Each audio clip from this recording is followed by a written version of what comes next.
17 cargos de primeiro escalão de comando entre secretarias e presidentes de autarquia e nenhum deles é ocupado por pessoas pretas. Essa é a realidade da prefeitura bolsonarista de São José dos Campos já há um bom tempo. Mas será que isso significa racismo? Vamos entender, vamos discutir um pouco a respeito dessa situação tão importante. Antes, eu peço que você assista comigo esse vídeo aqui do ex-prefeito e atual vice-governador, que já mostra que essa situação já vinha de um bom tempo. E, logicamente, se inscreva no canal, assista até o final, porque é muito importante você entender o que está acontecendo. Compartilhe aí para mais pessoas saberem e não esquece de deixar a sua opinião. Se o senhor compactua com racismo. 700 mil habitantes, metade são negros de quarto.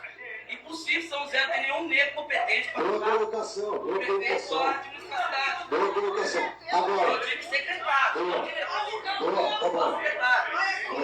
Boa Não colocação. existe negro competente na cidade. Excelente colocação.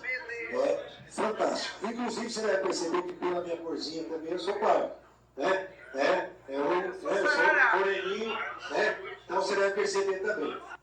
Deu para perceber o quanto essa situação da desigualdade social ela é incômoda, a ponto do então prefeito tentar sair pela tangente mudando até de cor, virou pardo, ele que se declara branco em todos os documentos oficiais, como por exemplo para disputar as eleições, você pode conferir aí na Justiça Eleitoral. Mas isso significa que o governo dele e do seu sucessor é um governo racista? Não, de maneira nenhuma. Mas por que então a gente tem essa percepção de que o governo é racista? Porque no staff, no primeiro escalão, ele não possui pretos ou não possui a diversidade que a gente encontra na nossa sociedade.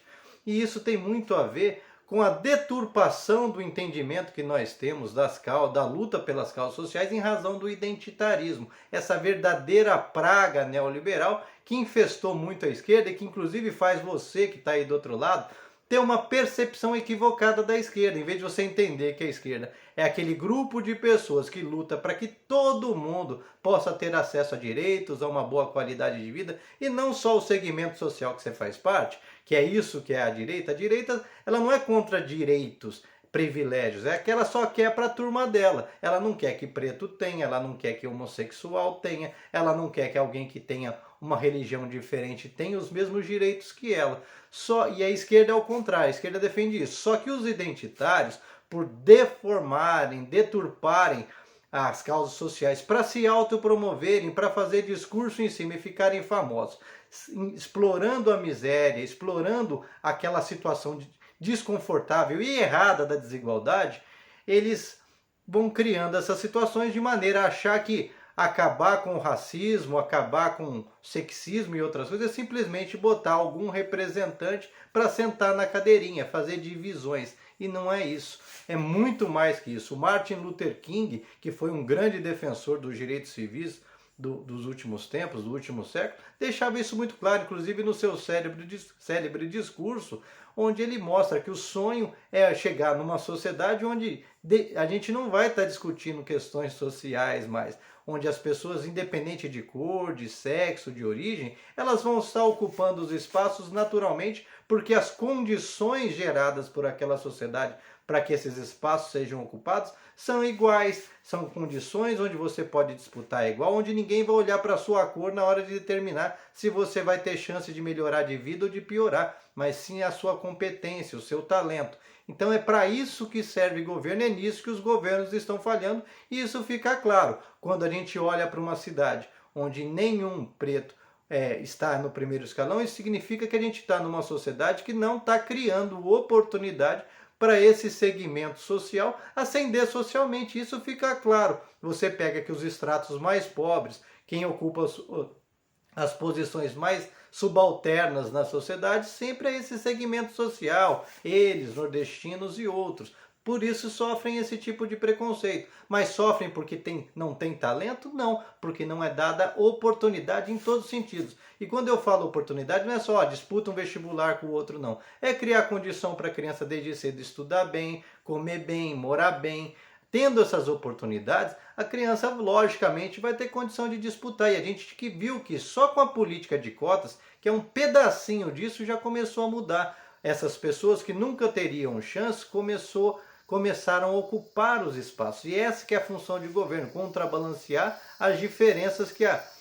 o desregramento dá, que faz com que ricos continuem sempre ricos e pobres continuem sempre pobres. A função do governo é reequilibrar essas diferenças. É por isso que existem programas de transferência de renda, é por isso que existem programas de cotas para que as pessoas possam ir aos poucos ocupando os espaços de maneira mais gradual, mais condizente com o extrato social que a gente tem. Mas isso é diferente de uma pessoa ocupar o espaço pura e simplesmente por conta da cor, por conta da origem, por conta da sexualidade, como os identitários querem. Porque senão o que você faz? Você acaba colocando, o cara escolhe alguém preto ou transexual, não porque ele tenha talentos para aquela situação, mas porque ele é o cara, é um porta-voz daquele setor econômico e político que vai falar, ó, eu cumpri minha cota, mas o cara é um monstro quando está lá. Quantos pretos a gente viu que eram racistas e estavam no governo Bolsonaro? Quantos, inclusive identitários, estão aí fazendo exatamente o que os bolsonaristas fazem? Como no caso lá do Nicolas Ferreira, que foi lá no Dia da Mulher ofender as mulheres, e tinha lá uma identitária, a tal da Djamila Ribeiro, que é vista como um intelectualzinha aí pelos identitários de esquerda, que fez o mesmo tipo de preconceito contra a Rita Von Kant, dizendo que ela não poderia, ficou indignada porque ela ia palestrar num evento de mulheres. Quem é ela para falar como mulher, já que ela não é mulher? Não foi isso que o Nicolas falou lá no plenário? Vamos ver? Olha o papo dela. Rita Von Kant é uma drag queen, não é mulher, seja cis ou trans. Realmente não entendi a escolha para o evento. Como podem chamar um homem para falar da representatividade no dia 8 de março? É o mesmo papo do Nicolas, que acha que pessoas trans não podem disputar nos esportes e outras coisas e tenta transferir como se fosse para toda a situação da sociedade a mesma coisa. É o mesmo tipo de preconceito disfarçado do tal lugar de fala, que finge criar espaço para as pessoas, mas põe cada um no seu quadradinho. Então, se você é homem, você só pode falar de homem. Se você é mulher, você só pode falar de mulher. Se você é trans, você só pode falar de trans. Isso a deputada Duda Salabert mostrou que é muito mais que isso, e você vê que existe resistência da imprensa. A imprensa só quer que ela fale sobre o preconceito de trans, sendo que ela é uma pessoa muito preparada para falar de tudo, de todas as mazelas do país e lutar para que elas acabem. E gente identitária como a dona Djamila, que é o lugar de fala, porque ela só sabe falar disso, ela só sabe ficar com esse mimimi eterno, exatamente igual os bolsonaristas, que só querem direitos para eles. Ela não está preocupada em resolver o problema de todos os negros, das mulheres e preconceitos. Até porque a gente só vai resolver o problema do sexismo e outras coisas no Brasil quando os homens entenderem que mulheres têm tanto direito quanto eles. Se você só fala para a mulher, ela já sabe que sofre o preconceito, né? Mas ela não está sozinha nisso não. Olha quem está junto com ela nesse identitarismo que só leva a gente para trás. O Silvio Almeida, que resolveu dar pitaco até indicação do STF, fazendo lobby para uma amiguinha dele, para que ela seja a nova ministra. Será que ele não percebeu que esse tipo de lobby não dá certo? Tá aí o que o Joaquim Barbosa fez quando esteve ministro, mas ele não. Ele quer determinar para o Lula que a próxima ministra tem que ser preta e mulher. Por que preta e mulher? Isso é critério para definir se alguém vai ser ministro do STF? E com detalhe, ele já tem até a pessoa certa para ocupar o espaço. Portanto, não é qualquer preta e mulher. É a preta e mulher que ele já escolheu. Mas se o Silvio de Almeida quer tanto escolher ministros, que saia candidato a presidente, ganhe a eleição e ele próprio vai indicar. Porque quando ele tem a oportunidade de dar espaço para negros competentes, ele faz isso aqui, ó. Um dos intelectuais mais qualificados do Brasil, e o Babalorixá, ele ia assumir um cargo de comando no ministério, mas ele resolveu dispensar. Afinal, é um negro que tem mais talento, provavelmente mais talento intelectual que ele. Inclusive disputou o Jabuti, então ele não quer concorrentes na mesma seara. Então isso daqui é uma prova evidente de que o Silvio Almeida não está tão preocupado assim em ascender a todos os negros, mas ascender aqueles específicos.